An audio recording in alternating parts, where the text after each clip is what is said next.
So our relationship with the Korean outdoors art sector, how it has developed since being at Ansan.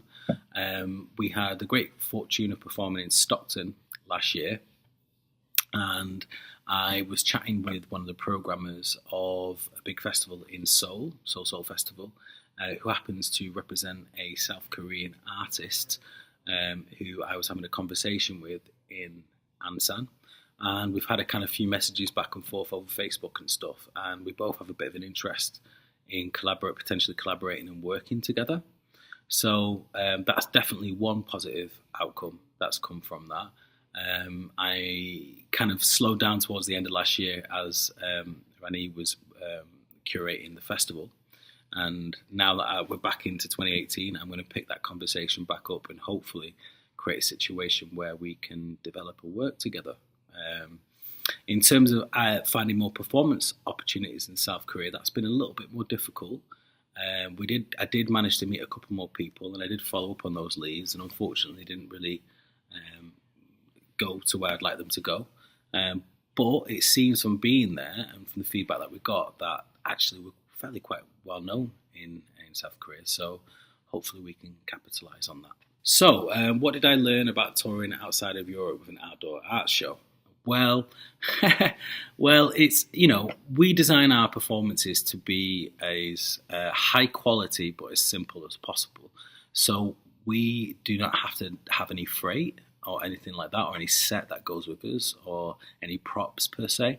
It literally is just our dancers and our costumes, and we just need a really good PA system from the festival provided. So in terms of the kind of production and technical aspects surrounding the performance, there's not really that much difference for us between touring in UK, Europe, further afield, including South Korea. I suppose what I learned from touring outside of Europe is that the cultures that you're in are completely different to what we have back here in the UK, and how they respond to the work, how they see the work, and how they engage with the work. So I think I learned more about how the work is received than any kind of technical production aspects that are wrapped up in making that performance happen. The best thing about performing in Korea or abroad is the opportunity to share our work with a completely new demographic and culture, really. Every place that we go to, they have their own heritage, their own history, their own identity, their own culture.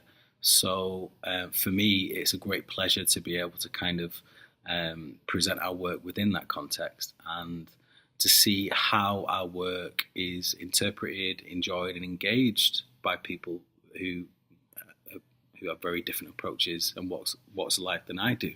So yeah, I mean, the best thing is that really seeing how the work is perceived, interpreted, engaged by the audiences where we perform it, and it's just amazing just to be able to go to a different place and experience that. So I'm in conversations with a South Korean artist. They kind of slowed down towards the end of last year as they had a massive festival in Seoul. So I'm hoping to pick the conversation back up again. But there was a South Korean artist that I met when I was at Ansan, and him and his brother make some fantastic work. And they really enjoyed the work that we made. I really enjoyed the work that they made. And then we had some conversations while I was in Ansan. And I think there was a lovely desire for us to try and see across land, continents, cultures, language barriers, whether it would be possible for us to make something together. I think aesthetically we're fairly similar in terms of our approaches, but I can imagine that the way we make is very, very, very different, which is something that I would learn from and would be really interested to do. So it's kind of, the conversation slowed down a little bit, and I hope to pick it up again, like I said, this year. And it's just about finding the right time frame and the right level of support to be able to make that happen, really. I suppose the main challenge to touring abroad, especially out of Europe, is keying into the networks and presenters and artistic directors of festivals, and how to access them and who to access, and what is the appropriate way to send your details and marketing information and content and so forth about the work to them. I do know that different cultures operate in different ways, and there's different ways of doing things depending upon the funding systems that are in place or the organizational structures that they have in place. So I think for me, the main barrier is a lack of knowing who to speak to, where to go to speak to, and how to build those conversations, those networks, those relationships, those partnerships to facilitate taking your work specifically outside of Europe. So yeah, it's that. So how to access those programmers, how to access those artistic directors, how to find their names, to source them, to get those networks, and then what's the best way in order to present yourself to them. Is it through invitation? Is it through introduction? I suppose those are the main challenges, really, to touring further afield. The thing that struck me the most about South Korea was about how quiet and calm it was. Correction, how quiet and calm the people were. I mean, Ansan's a really busy city. There's cars all over the place. There's people all over the place. I mean, the architecture is different. The smell in the street is different. The energy is just different. But I found the people very calm, very gentle, very composed, very polite, very accommodating, and they were fantastic hosts.